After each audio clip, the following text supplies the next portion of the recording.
Hi, we're Sharon and Pete from BeyondWater. BeyondWater. That's right. That's why you're on this YouTube channel. So today's little lesson is going to be about aid versus development. So Pete, what's aid?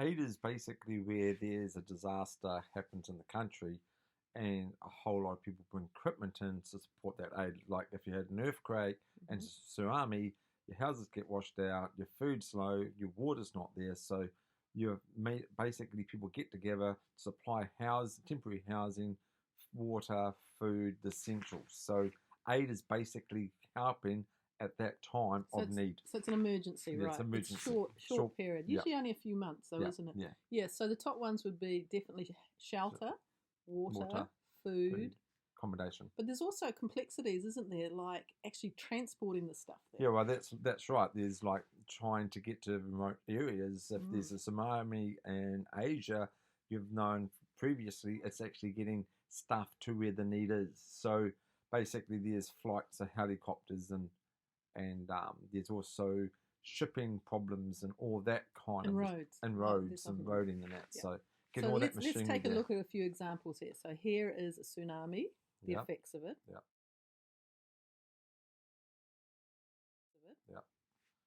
Here is an earthquake and the effects of that. Yep. Here's another one that people don't think about, and that can be a famine. So a famine is because of a lot of issues, but the effects come out really, really fast. And it's when people come in an emergency, they come together, working fast. And this is often where there's big international agencies who are overseeing it, and then little agencies on the ground fixing it. About development can take a very long time. Pete, how long are we talking about? You can talk about for years. It's just a single month or 2 months. Yeah. It's years and years of work. And this is what BeyondWater does. Yeah, that's right. So it's going about doing a needs assessment because sometimes they don't need us. We think in our way that they need us, but they don't. And so we have to go to an assessment, and that can mean what? Meeting with people? It's meeting with the people, finding out what they see as a need. As Sharon just said, what we think is a need is not a need.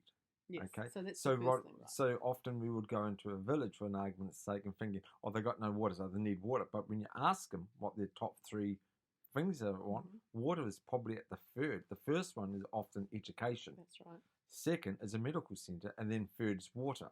So those are the top 3 that I've found that people want more of. So development work is involved community. Yep. It has to involve the community leaders as well. Definitely. There's often government little rankings on things. That might be a town, it might be a district. You've also got to look at maintenance, because I know in East Africa there's no such word as maintenance, is there, Pete? No, there's not. Yeah. So people want. So Pete said a medical clinic, but what if they can't get the medication? What if they haven't got an officer, a medical officer who is allowed by the government, has a license to be able to do that? So it's not just that one thing. So when we look at water, we'll talk about school toilets. Yep. We started with school toilets because we knew that 30% of schools don't have water. But then what's an important thing with school toilets? We've got to have hand washing. That's right. So that means you've got to have water tank and guttering, but do they actually have enough water coming in for that? And where is the nearest water supply? And what is that water supply like? That's right. So it might be bringing in waterborne diseases. So there's all these things that we have to look at. So while we started with school toilets, we've changed the design. You've got a great design. Thanks to Lucian, our Kiwi engineer who set that up.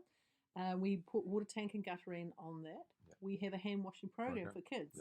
So what type of things do we do with that, Pete, with the hand washing program? So with the hand washing program, we actually teach kids, believe it or not, to wash hands. Yeah, but how do we do that? But we do that through drama, through song, through activities, through games, and we try and bring the kids to the place where they can understand why they wash their hands. So our games involve lots of fun. Lots of fun, but there's a thing that we do is we put paint on one person's hand, and then we get him to shake other people's hands 5 times, so they can actually see the spread of a disease. Because bacteria we can't see, so through that whole thing is a really good learning program. So what's more important, aid or development? I think both are. That's right. Because basically without aid, you can't go on development, but without development, you can't improve people's lives. Does that make sense? Yeah, it is. So aid is an emergency procedure, but it should be short term. If there's like a war going on, like in some of the areas we work in East Africa, sometimes there's civil war. You can't do any development work. It's too dangerous. And also the rebels will wreck it and things like that. So you don't want to spend time and money on that, and you don't want to put people's lives in danger. That's right. But there is a need for aid, and there is a need for development, and BeyondWater is about development.